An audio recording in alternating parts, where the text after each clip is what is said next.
Chapter 6. The Lost Sketchbook. The morning after the sea glass walk began with a pale line of light along the water and a low hush of waves that made Aiden think of a long breath that would never run out. And he moved slowly through his small room with the quiet happiness that comes from a good promise kept. Because the pouch of glass lay by the window beside the little cutting, and both seemed to be doing their patient work of becoming what they were meant to be. He brewed tea and ate toast with honey and looked over his notes from the day before. The small plan for a lantern made of soft edges and friendly color. The circle of a stepping stone that would keep the memory of morning near the greenhouse door. And he felt a calm strength in his chest as if the tide itself had agreed to steady him. The plan for the day was simple. He would stop by the Lantern Cafe to leave a small dish of sea glass on the shelf below the notice board with a card that invited anyone to carry a piece as a gentle thought. Then he would walk along the square to buy a new brush from a shop that smelled like wood and paper. And later he would spend the afternoon sketching by the pier while the light made neat lines across the mooring ropes. He wiped the table and put on his jacket and slipped his sketchbook into his satchel with a movement that had become second nature, the same way one checks a pocket for keys, then stepped into the clean air that still tasted faintly of dawn. The town moved at an easy pace. A woman carried a basket of oranges past the bakery. A boy rolled a hoop along the lane and laughed when it made a bright ring against a stone. A bicycle ticked softly as it coasted by. The bell over the cafe door lifted its calm note, and the owner looked up with a smile that said the room was ready for whatever kindness people brought it. Aiden set the small dish of glass near the pen and ink and placed the card that read pieces that learned from the sea, please take one and carry it as a gentle thought. And he added 3 tiny sprigs of rosemary that Mira had pressed for the card so the shelf would smell like a good afternoon. He pinned a short message to the board that said we will begin the lantern soon and let the pieces decide where they wish to rest, and he drew a little square to stand for the frame and a blue dot at the center for the rare shard they had found. He drank his tea slowly, then thanked the owner and left for the square with his satchel across his shoulder and his mind on a new brush that would like candlelight. The art shop at the corner had windows filled with jars of pigment and stacks of paper in neat piles. And a bell shaped like a tiny shell marked the arrival of customers with a soft click. He chose a flat brush that would carry water without hurry and a small block of heavy paper for studies. He paid, nodded to the woman at the counter who always wrapped purchases as if they were gifts, and stepped out into sunshine that had already warmed the stone stairs. He decided to walk the long way back toward the pier, which took him along a lane that rose gently toward the older part of town where vines crawled along iron fences and a cat always slept on the 3rd step of a certain house. As he walked, he thought of the bundle of notes in his room and of the way the board had helped their voices find a pace they both trusted. He felt for the sketchbook in his satchel as he often did, not because he worried, only to feel the comfort of its weight, and found only the smooth lining of the bag. He frowned and put the bag on the short wall beside him and looked again. He checked the large pocket, then the small pocket where he sometimes kept a pencil. He lifted the brush and the paper block out and set them carefully on the wall and reached into the satchel again with both hands. No notebook. His fingers went cold in a way that had nothing to do with the weather. He tried to move slowly and did what he always did when a problem asked for attention. He traced back with care. He had placed the sketchbook in his satchel by the window. He had walked to the cafe. He had set the dish of glass and written the note. He had sat at a table with tea. He had left. He realized with a small pinch in his chest that he could not picture himself checking the sketchbook after he wrote the note. He must have set it down beside the pen and ink when he wrote his message, or perhaps on the chair while he bent to place the dish of glass. And then he must have walked out with the easy mind that comes after a good task and forgotten the thing he loved most. He picked up his purchases, put them back in the bag, and turned at once toward the cafe with a calm pace that was close to a brisk one. He told himself that the room would be exactly as it had been, that the owner would have noticed the book, that it would be resting on the shelf under the board with the little envelope line and the bowl of pins, that he would open it and feel foolish and grateful and nothing would be wrong. He reached the door and the bell lifted its friendly note and the owner looked up and smiled, then tilted her head with a question before he spoke. He asked about the sketchbook and heard his own voice sound too soft and careful.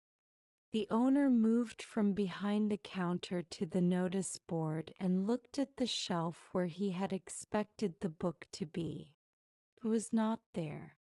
She looked by the fern on the windowsill beside the candle at the table he had used under the chair. She asked a regular at the corner if he had seen a gray cloth book with a ribbon. The regular shook his head. The owner set a hand on Aiden's shoulder and told him to breathe and to check the path he had walked to the square while she asked a neighbor if anything had been turned in. Aiden thanked her and stepped outside again with the satchel tight against his side. He was not angry. He did not fear anyone had stolen the book. This town did not feel like that. He only felt a hollow place open along his ribs at the thought of the drawings that lived in that book, the careful studies of the greenhouse pool, the ring of water, the pressed leaf, the curve of the lantern at the cafe, the study of the sea glass plan, and then the drawings that were not of places and things but of a person.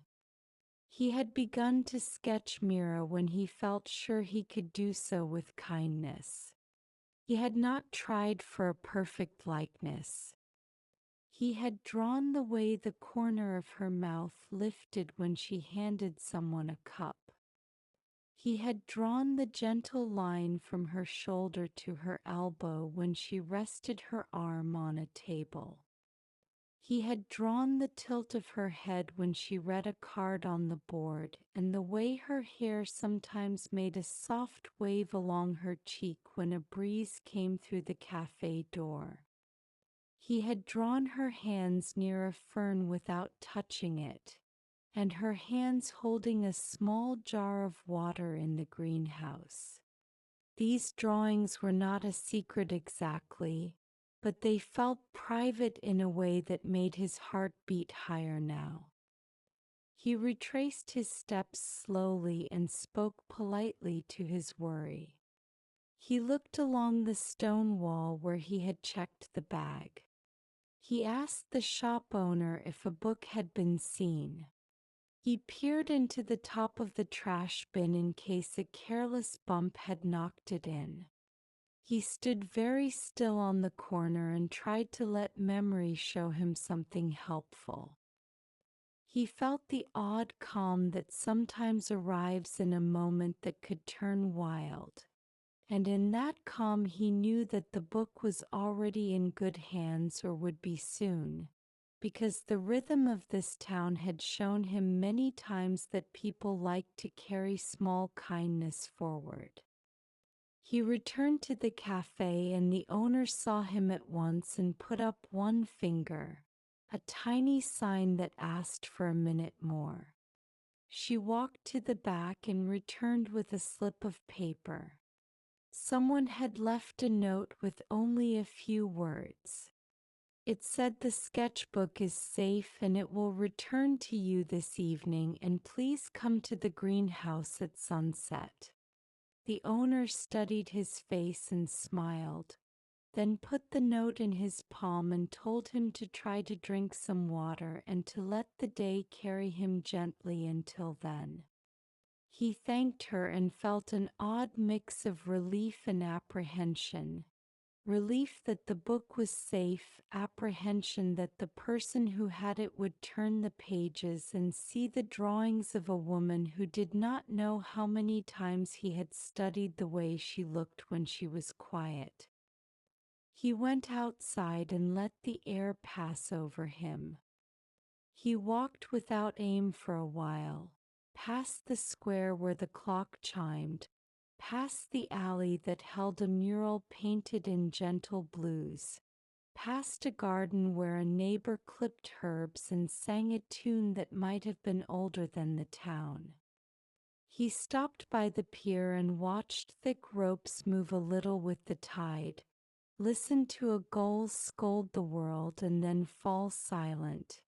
And then he took out the new paper block and made a small study of what his hands were doing now, a practice that sometimes settled him. He drew the edge of the pier and the slight lift of water near the posts and the shadow line where a boat tailed the current, and he wrote a note beside the drawing that said, "Wait with kindness." The afternoon moved with a slow, even pace.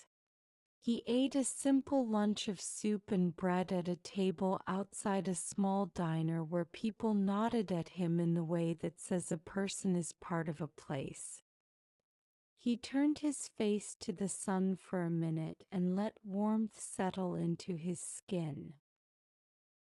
He walked back to his room, watered the cutting, checked the first root and found it longer than in the morning, and wrote that small joy on a card he would later leave on the board. He tidied his table because order helped him think. He put the pouch of glass near the window where it caught the light and made dots on the sill like silent chips of sky. When the hour grew close to sunset, he changed his shirt and washed his hands and looked in the small mirror to make sure there was no worry on his face. He closed his door and took the path up the hill to the greenhouse, the one that made his breath deepen and his steps slow in a good way. The world was warm in the last light.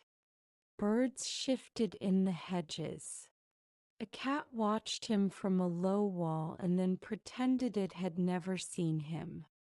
The greenhouse glowed like a friendly boat on a rise of grass, and the glass panes had that soft green tint he loved. He stepped to the door and lifted his hand to knock and saw that it was already open. The scent of damp soil and leaves folded around him and untied a knot he had not known was there. Mira stood by the long table with the water pool, and on the table lay his sketchbook. A wave of feeling passed through him and left him quiet.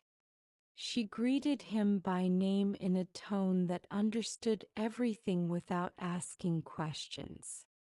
She said she had visited the cafe to leave a card about seedlings for a neighbor and had found his book on the chair, and that she had brought it here at once so it would be safe.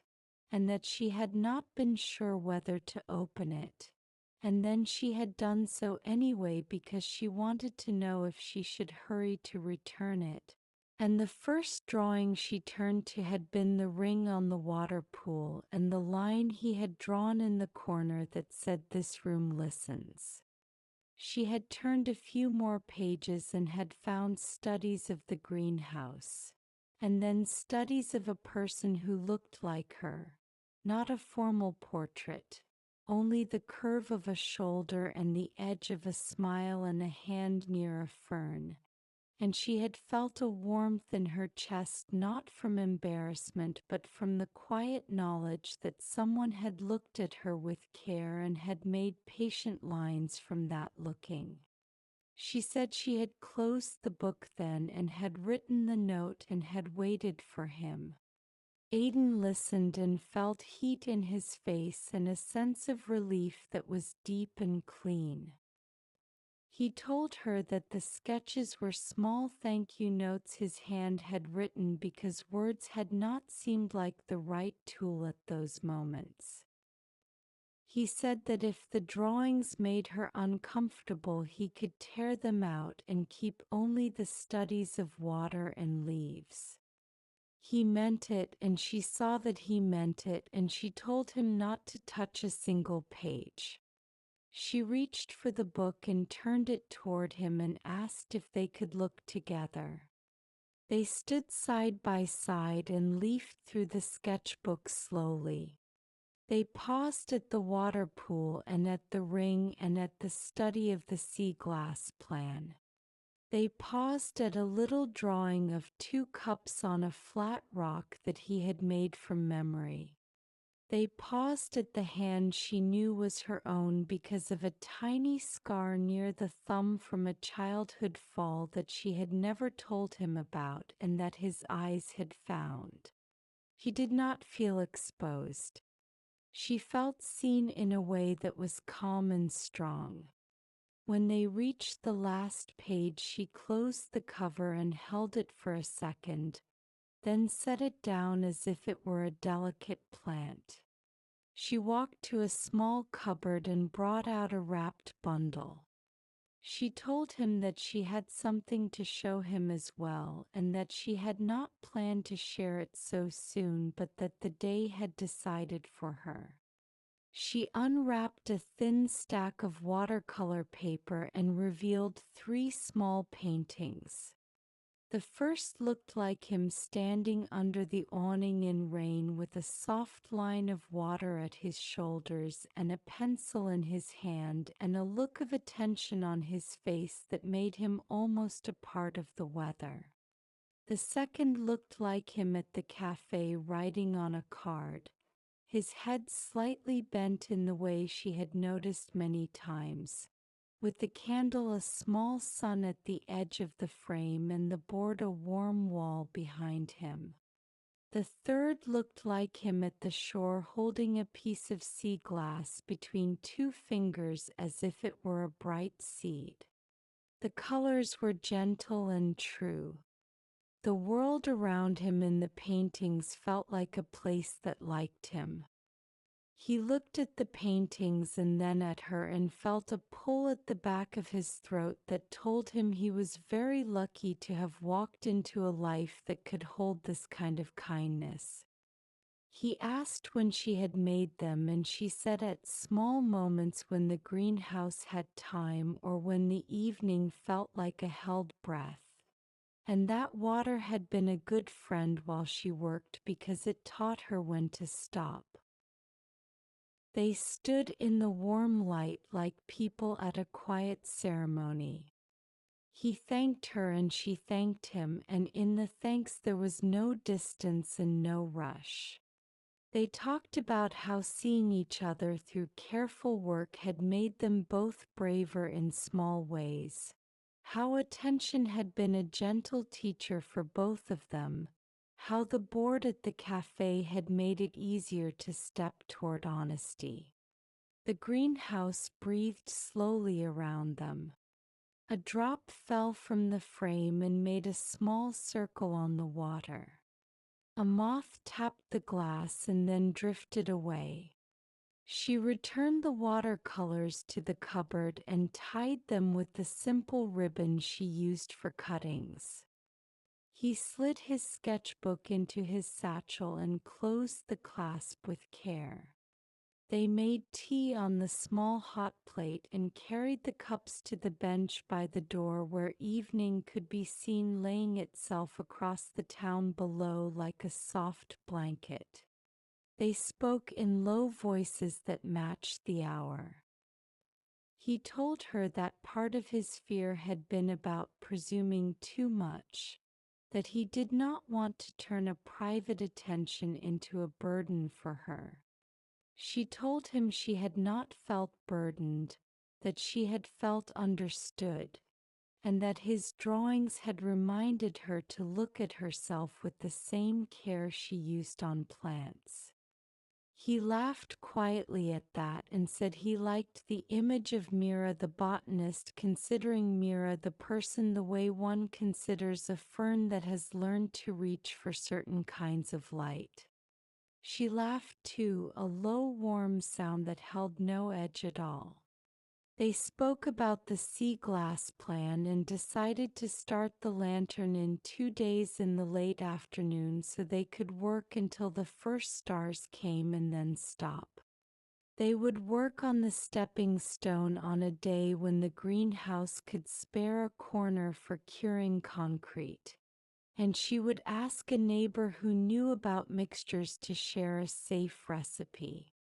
They planned to lay the white heart at the bottom of the lantern near the candle so it would warm, and to set the cobalt at the center so that when the flame stood tall the blue would look like a small clear bell. They let the talk return to the day that had felt like a tight rope and then like a piece of silk. He thanked her for the note that had made the hours bearable. She said she had known at once that the book would feel like a person missing from a room and that she would not let it wander far from where it was loved. The light outside shifted and thinned. The town below turned on a few windows. The sea gathered the last color of the sky and folded it under with care. They rinsed their cups and tidied the bench and closed the greenhouse door with the soft click Aiden had come to love. They started down the garden path that led to the lane. The air smelled like wet leaves and far salt. Fireflies lifted from the hedges as if the earth had decided to blink. They did not hurry. At the corner where they often said goodbye they paused, and this time they stayed for a minute longer than usual, not to search for words but to let quiet make a small room around them. He thanked her once more for finding the book and for seeing it as a friend rather than as a problem. She told him that she had felt the same way when she opened her cupboard and realized she had to show him the watercolors, that she had felt a mix of calm and quick heartbeat, and that the calm had won because his patience had prepared the moment. He walked her to the next corner as well, then stopped because that felt right. They agreed to leave a note on the board tomorrow about the lantern meeting and to put 2 pieces of white glass in the dish for anyone who wanted a bright pocket. They said good night with a softness that looked forward rather than back. He watched her walk toward the hill for a few steps, then turned toward his street with his satchel against his side and his shoulders loose. Back in his room the little cutting floated in its clear water, and the root had lengthened again as if it had been inspired by the courage of the evening. He set the satchel on the table and took out the sketchbook and the new brush and the paper block. He opened the book and looked at the pages he had been afraid to lose and felt a steady gratitude that made it easy to breathe. He drew one last small study before bed. Only 2 cups on a bench and a closed book nearby and a note that said returned with care. Then he put the pencil down and turned off the lamp. The window admitted a thin line of moonlight that did not ask for anything.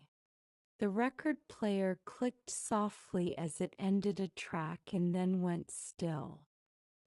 He lay back and let sleep rise like a warm tide, and his last thought before he drifted was of the door of the greenhouse opening, and of the way a face looked kinder when it shared a brave thing and was met with gentleness, and of a lantern that would someday shine through blue and white and green and cast the soft colors of attention across their small